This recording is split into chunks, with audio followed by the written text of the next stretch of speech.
Covid ಅಕ್ರಮದ ಬಗ್ಗೆ ತನಿಖೆ ವಿಚಾರವಾಗಿ ನಿವೃತ್ತ ನ್ಯಾಯಮೂರ್ತಿ ಜಾನ್ ಮೈಕಲ್ ನೇತೃತ್ವದಲ್ಲಿ ತನಿಖೆ ನಡೀತಾ ಇದೆ.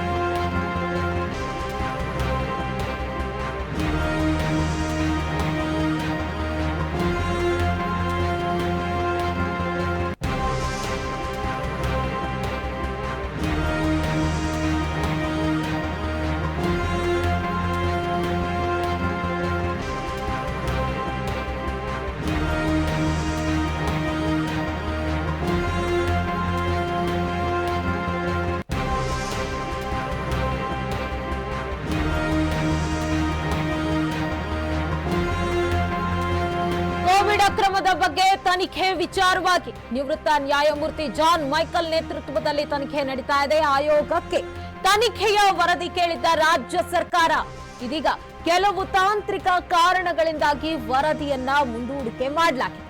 2 ಬಾರಿ ವರದಿ ನೀಡಲು ಗಡುವು ವಿಸ್ತರಣೆ ಮಾಡಲಾಗಿದೆ. ಆಗಸ್ಟ್ 31ರವರೆಗೆ ವಿಸ್ತರಣೆ ಮಾಡಿದೆ ರಾಜ್ಯ ಸರ್ಕಾರ. ಈಗಾಗಲೇ ಒಂದು ಬಾರಿ ಮಾಡಿತ್ತು. 2023 ನವೆಂಬರ್ 22ರಿಂದ ಮೊದಲ ಬಾರಿಗೆ ಈ ಅವಧಿಯನ್ನು ವಿಸ್ತರಣೆ ಮಾಡಿದ್ರು. ಈಗ 25 ಮೇ 2024 ಅಂದ್ರೆ ಈ ವರ್ಷದ 25